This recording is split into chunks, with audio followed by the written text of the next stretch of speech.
Welcome to the NHL playoff edition of NHL Update.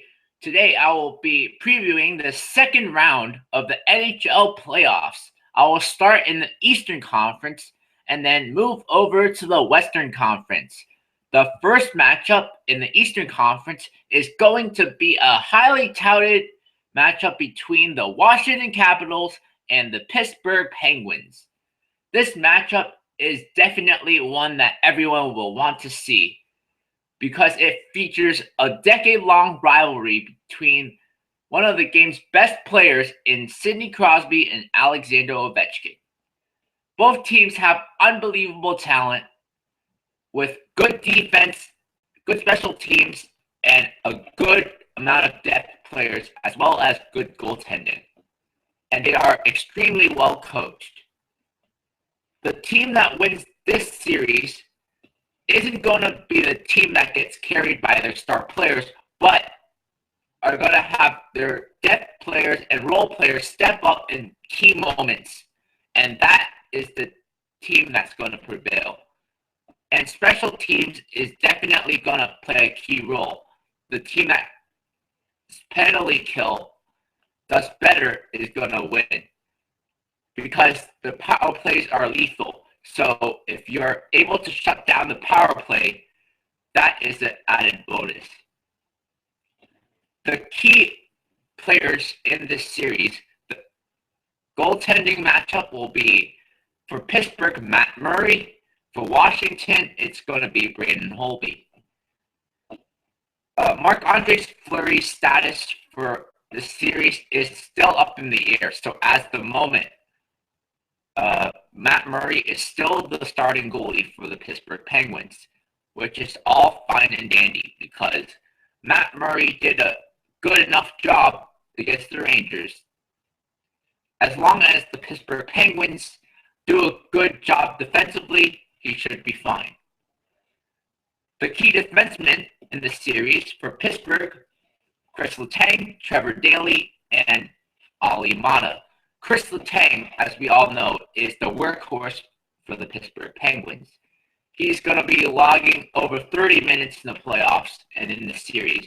Trevor Daley has been arguably the best pickup of the season for the Pittsburgh Penguins.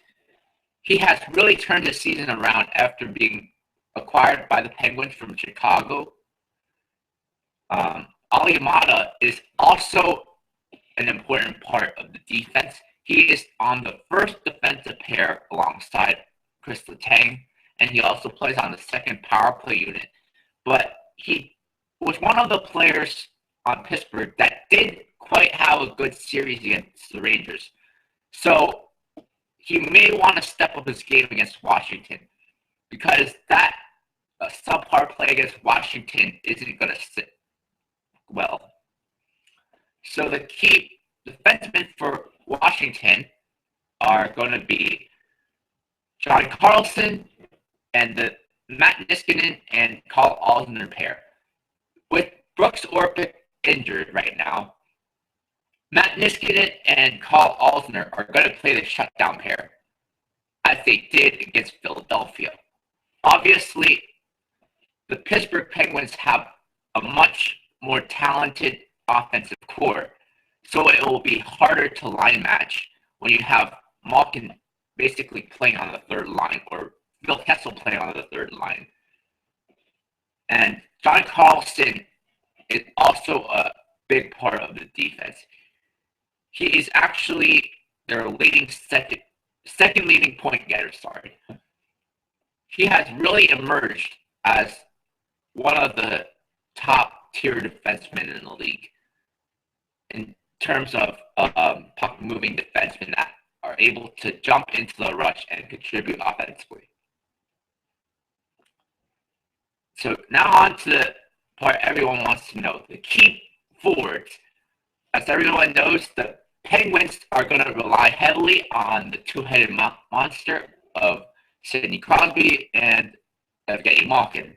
These are their wild cards, and in any given game, they can break loose for multi-point games, as Malkin did against the Rangers, and as Crosby has been doing this entire series against the Rangers last round. Another player that's important is Patrick Hornqvist. Patrick Hornqvist had an amazing round against the Rangers and had an amazing second half of the season in general.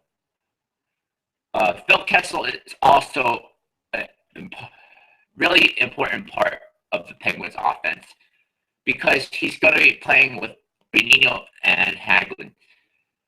Bonino and Hagelin aren't major point producers, so they're going to have to rely heavily on Kessel to spark that line. Besides those key players, they're going to also have a few depth players that they're going to need to step up, like Chris Kunitz, who was invisible last round. They're going to need Connor Sheary to step up, who is playing on the first line with Patrick Hornqvist and Sidney Crosby right now. Connor Sheary could be a major X factor in the series if Connor Sheary turns into that top line winger for the Penguins. That could form a tangible first line and a deadly one at that, because they have been searching for that top line left winger to play alongside Hornqvist and Crosby. If Connor Sheary can fill that role, they may have found a gem in the rough. And of course, the Colin, Kunakl, and Rust line may have been one of the better lines against the Rangers. They really were a really good for three-man unit. They played together as a unit. They had speed. They killed penalties. They just did it all to contribute to the wins. And now for the key Capitals forwards. Alexander Ovechkin, Nicholas Backstrom, and Evgeny Kuznetsov are the big three in Washington. They can provide instant strike offense. They can get multi-point games on any given night, similar to Crosby, Malkin, and Kessel. So those three almost cancel out each other in terms of talent. So you're going to have to rely on your depth on your team because top end talent is there. So they're going to have to tighten up defensively automatically. So both teams are going to be playing top tier defense and playing very tight on star players. So I have a feeling it's going to be a tight checking series, which means you're going to have those key role players step up, which means Marcus Johansson is going to have to play a key role. He's playing on third line right now, but he also plays on the first power play unit. Marcus Johansson is a key to the third line. As well, Andrei Burakovsky and Justin Williams, who plays alongside Evgeny Kuznetsov. TJ Oshie is also an important part of the team. And Mike Richards is a big part too. He won a Stanley Cup or two in LA and was brought over for a Stanley Cup experience alongside Justin Williams. Those two have Stanley Cup pedigree. Hopefully they can translate that into success in Washington. The X factor in this series are the special teams and depth players, as I mentioned many times before. The prediction for this series is Washington wins in 7 games. The Tampa Bay Lightning versus New York Islanders series isn't nearly going to be as interesting as the Penguins versus Capitals series because the talent is just not as good. Sure, they have some good talent, but it's not anywhere near the caliber of the one in the Caps versus Penguins series. It will be interesting to see how this series plays out, though, because the Lightning basically cakewalked through the semifinals. Because Detroit, let's face it, they were not a formidable opponent. They were lucky to win one game. On the other hand, the Islanders got carried to the second round by Captain John Tavares, and were lucky to win the series because they were dominated by Florida most of the games, but they somehow stole the series. If the first round has taught us anything, anything can happen in the playoffs. So you cannot judge based off a roster on paper the outcome of a series. That is the reason you will have to tune in to watch this series. The key goaltender or key players in this matchup, the goaltending matchup is Ben Bishop for Tampa Bay and Thomas Greiss for the New York Islanders. I'm going to start with Thomas Greiss.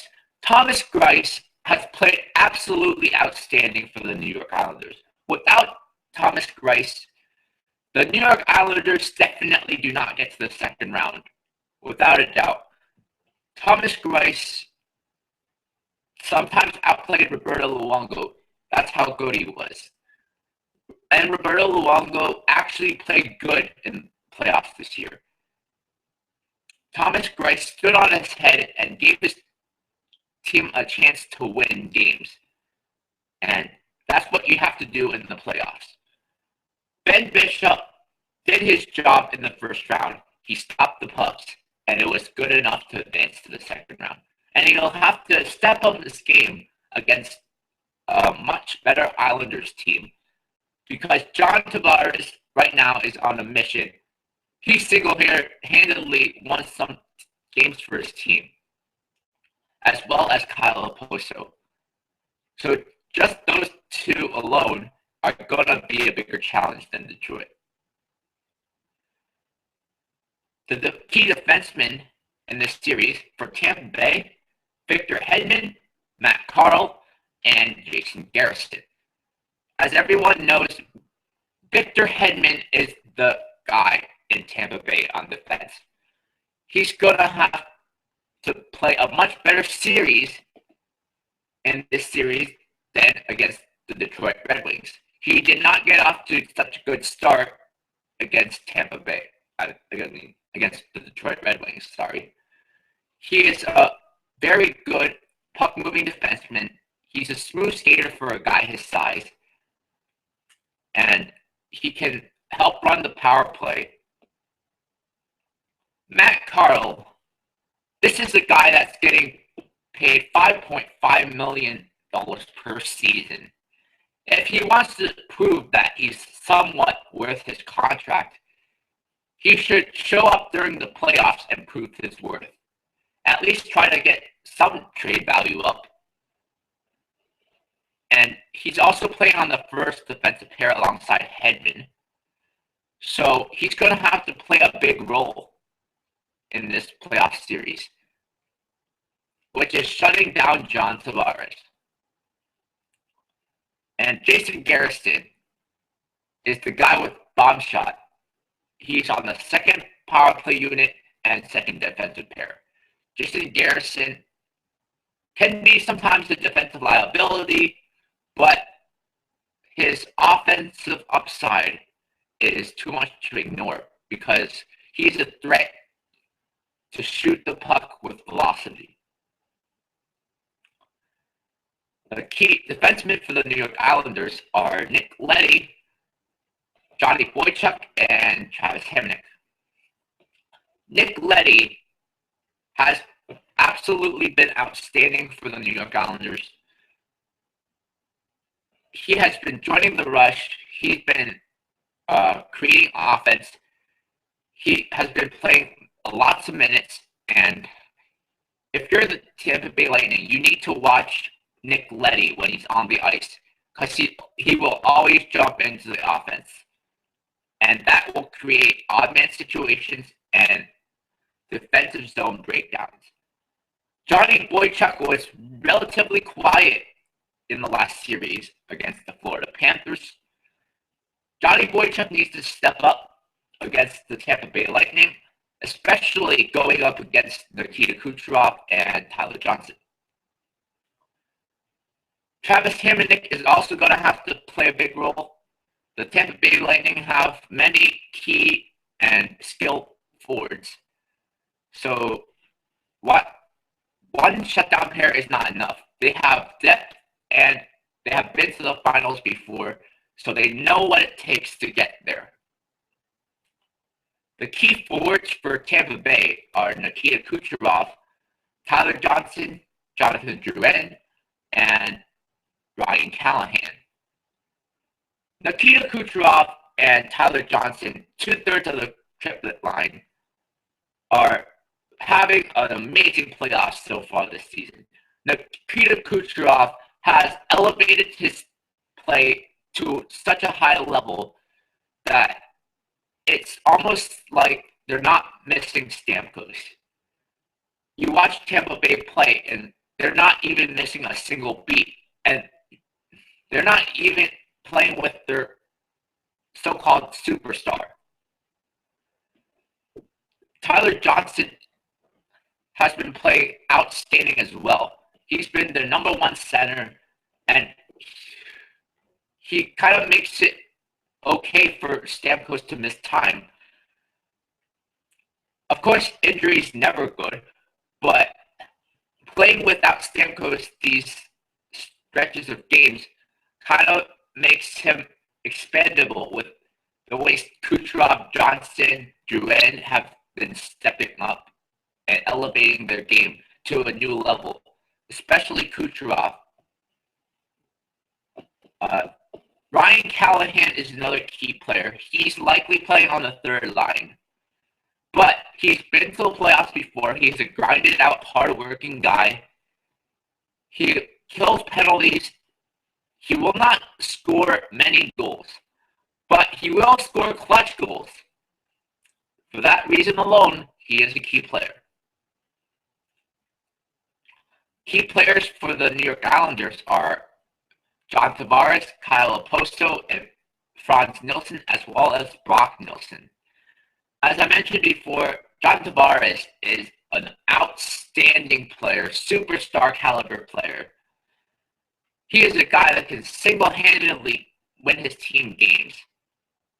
And the Tampa Bay Lightning are going to have to watch him and try to slow him down. Kyle Oposto is a star player as well. He can hurt you in many ways with his size, grit, scoring ability, and he's a perfect complement to Tavares. Franz Nielsen is another very key play for him, for the Islanders. He kills penalties. He's a good two-way player. He can also put points up. Brock Nielsen is the wild card here. Brock Nielsen was quiet in the first round. Brock Nielsen really needs to make a difference in this round if the Islanders are going to even have a chance to compete with Tampa. Because if Tampa Bay shuts down John Tavares, you need to have another form of scoring in your lineup. The X factors in this series are for Tampa Bay, Andre Palat, the other 1/3 of the triplet line. Andre Palat has been relatively quiet this playoff so far, but I expect him to pick up his play. And the X factor for the Islanders is none other than the Matt Martin, Casey Cizikas, and Cal Clutterbuck line. This line is absolutely outstanding for the Islanders. Jack Capuano plays this line like it's his second line. And he should, because every time they are on the ice, they create chances, they pin the other team down in their zone, they hit hard, and they do everything a coach wants them to do. So my prediction for this series is that the Tampa Bay Lightning win this series in 6 games. Now I'll move on to the Western Conference Series. The first series is the Dallas Stars versus the St. Louis Blues. Even though the Dallas Stars are the number one seed in the Western Conference, they are the underdog in the series against the St. Louis Blues because of how the teams match up against each other. The Stars don't match up well against the St. Louis Blues at all because they are big, physical, and their forwards can punish their defense down low. The Blues have very few holes in their roster, and with the weight of the first round finally off their shoulders, they finally got the big hurdle off their back. They will prove to be a tough matchup for the Stars. The Stars will have to overcome a huge obstacle in order for them to beat the Blues, and they will have to do it without their second best player in Tyler Seguin. The goaltending matchup in this series is Kari Lehtonen for the Dallas Stars and Brian Elliott for the St. Louis Blues. Kari Lehtonen is going to have to play very well in order for the Dallas Stars to have a chance to beat St. Louis. He cannot have fluctuating play. He needs to be a solid foundation in goal for the Stars. Brian Elliott played pretty well against the Chicago Blackhawks, I would say. He needs to sustain that level of play against the Stars. The key defensemen for the Dallas Stars, John Klingberg, Alex Goligoski, and Chris Russell. John Klingberg is a defenseman that's able to jump into play and create instant offense for the Stars. The St. Louis Blues have to be aware of this because every time John Klingberg is on the ice, he takes the puck and goes. And he also will jump in on the offense when they're down low in the cycle, which makes the Stars really hard to defend when he's on the ice. Alex Goligoski is another offensive defenseman that can contribute offensively, which makes the Stars really tough to defend against because they have mobile defensemen that can jump up in the attack, as well as some solid defensive defensemen like Oduya and Russell that are good two ways and can move the puck. And that leads me to Chris Russell. Chris Russell was acquired at the trade deadline for the chance to improve their Stanley Cup aspirations. Well, they got past the first round. Hopefully, he can be a big part in beating St. Louis. Chris Russell is a shot-blocking defenseman. He can jump into the attack as well. He's a really good two-way defenseman. And he is a former St. Louis Blue. The St. Louis Blues key defensemen are Alex Pietrangelo, Kevin Shattenkirk, and Colton Parayko. Alex Pietrangelo is their shutdown defenseman, playing alongside Jay Bouwmeester. He plays on the second power play unit and shutdown pair, as I mentioned before.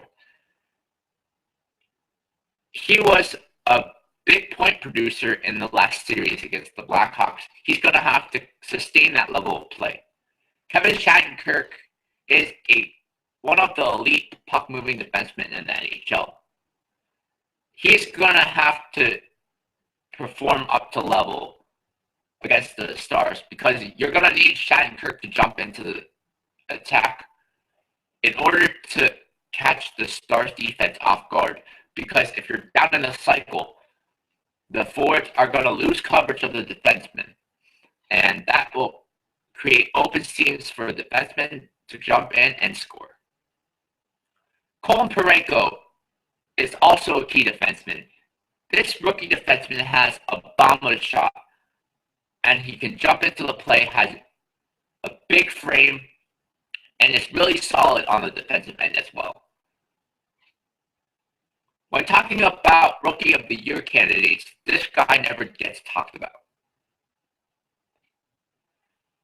Forwards that are key for the Stars are Jamie Benn, Jason Spezza, Patrick Sharp, and Alex Hemsky. Jamie Benn is their go-to forward. Without Tyler Seguin, Jamie Benn is going to have to play a bigger role on this team than ever before. He's going to carry the primary scorer target, and he's going to have a target on his back from the Blues. He's going to get run at by the key role players and the players that hit hard from St. Louis. Jason Spezza played absolutely outstanding in the last round against the Minnesota Wild. Jason Spezza will have to play like 2007 Jason Spezza when he helped the Senators reach the Stanley Cup Finals. Jason Spezza is capable of being an elite center, but his play had dropped off a bit in the recent years. But it's good to see him finally return to form. Patrick Sharp has been to the playoffs before. This is no stranger to him. So Patrick Sharp's going to have to play a big role in Dallas's offensive attack. If Dallas wants to win, Patrick Sharp needs to show up. Alex Hemsky also needs to show up because he plays on the third line as well as the second power play unit. He is a key member of that third line. Depth is always key, and if you have Alex Hemsky going on the third line, it makes for a tough matchup for the Blues. Key forwards for the Blues are Vladimir Tarasenko, Jaden Schwartz, David Backes, and Paul Stastny. The go-to guy for the St. Louis Blues is Vladimir Tarasenko. He is by far their most talented forward offensively. He can create instant offense. He can score virtually anywhere within the blue line. He can set up his line mates, and he just makes their offense flow. Jaden Schwartz has been stepping it up in the playoffs. He scored clutch goals after clutch goal after clutch goal. If you check out the box score, every game that Jaden Schwartz scores a goal, St. Louis has won. He's going to have to play a big role if St. Louis wants to win. David Backes is also a big role. Obviously, the captain has to play a big role in the team winning. Paul Stastny is also a big key member of this team. Paul Stastny didn't have any goals, but he's not brought in to score goals. He's brought here to be a playmaker, and he needs to start setting up his line mates.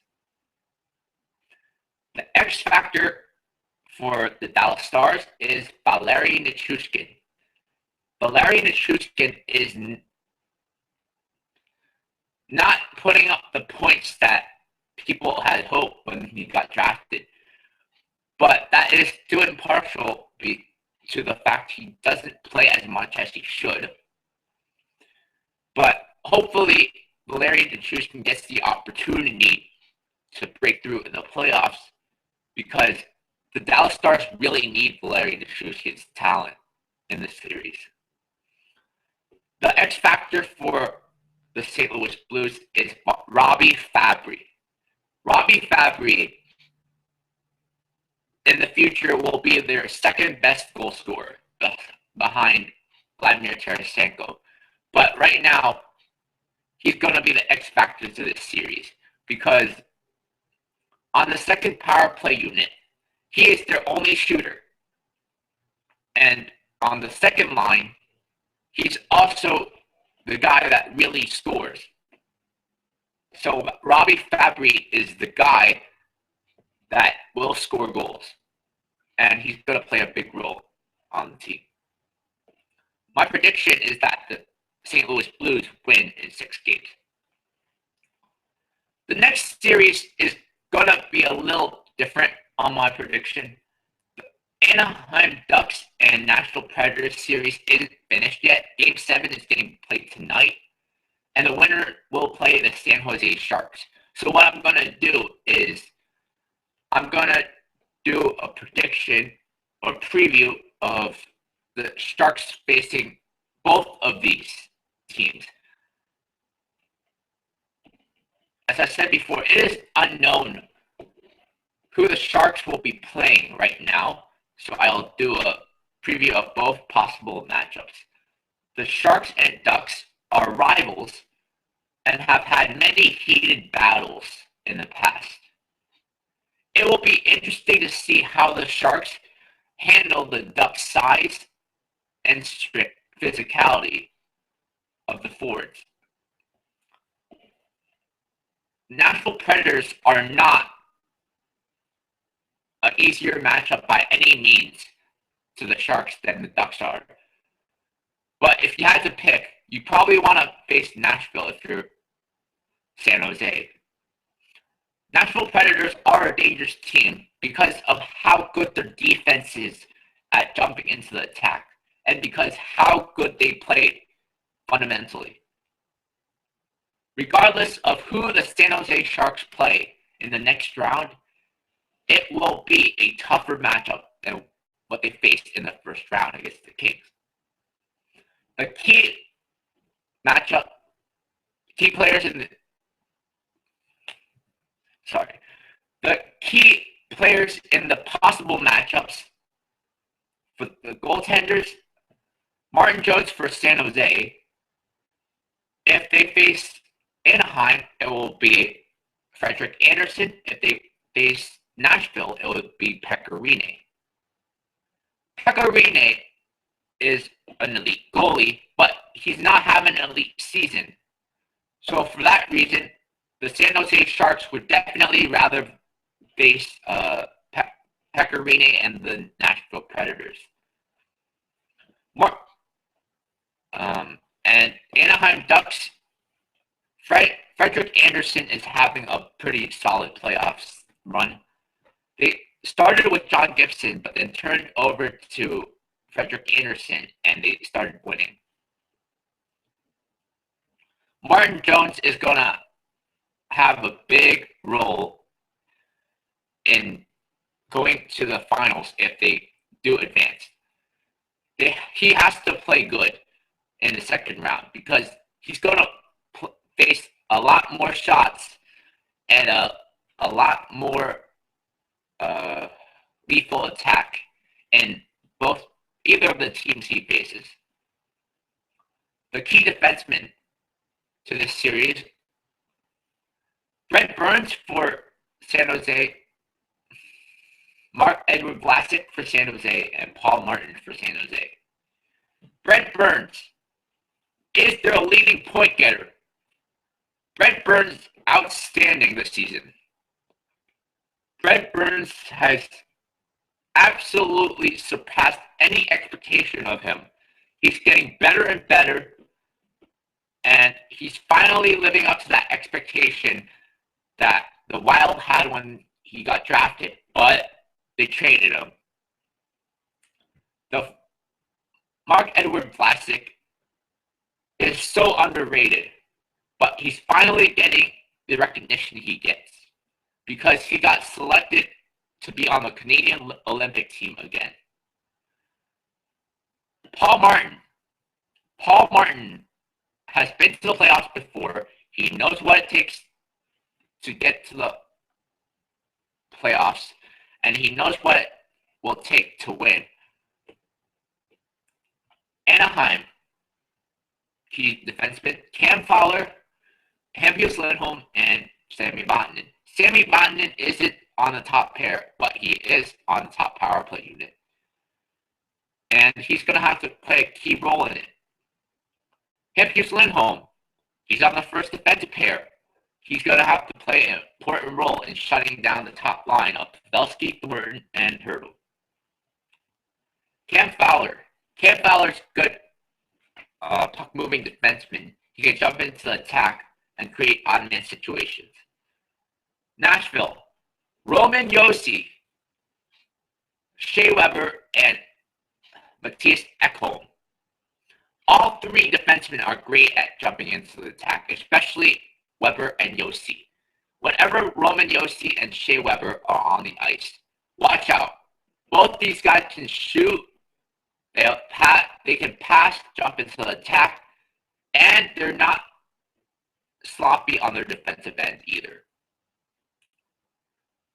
So if you're San Jose, you have to be wary of the defense jumping into the attack, regardless of which of these teams you play.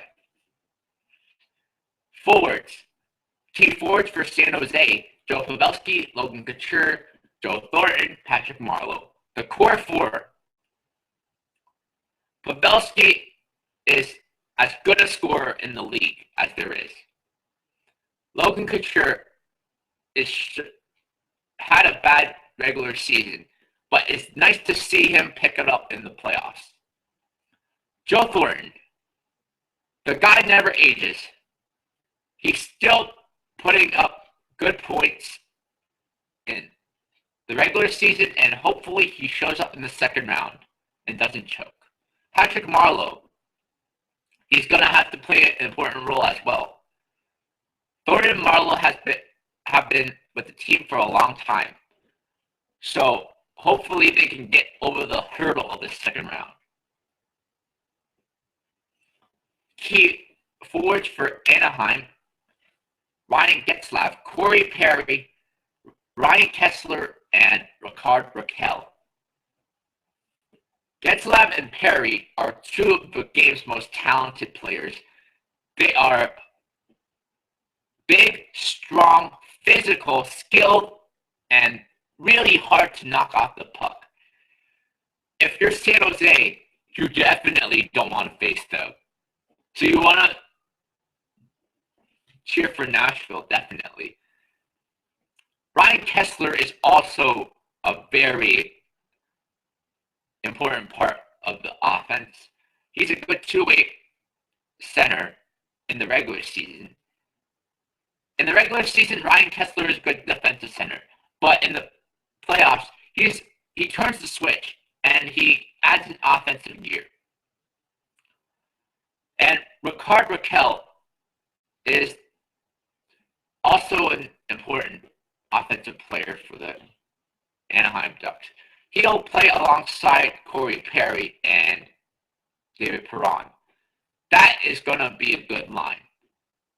But the reason why Ricard Raquel is a key player is because he has skill, he has quick hands, and he has the full package to be a star player in the league. Now, key players for the Predators on offense are forwards: Philip Forsberg, James Neal, Ryan Johansson, and Colin Wilson. Philip Forsberg is their go-to forward for Nashville. James Neal is a really good offensive talent. He can score. He's a good sniper. Ryan Johansson is acquired from Columbus in the trade before the trade deadline for Seth Jones. That trade, I guess, worked out for both teams because they really didn't need Seth Jones, and they needed a second line center, and Ryan Johansson is perfect for that role. Colin Wilson is one of their leading point getters in this series, and Colin Wilson always steps up in the postseason.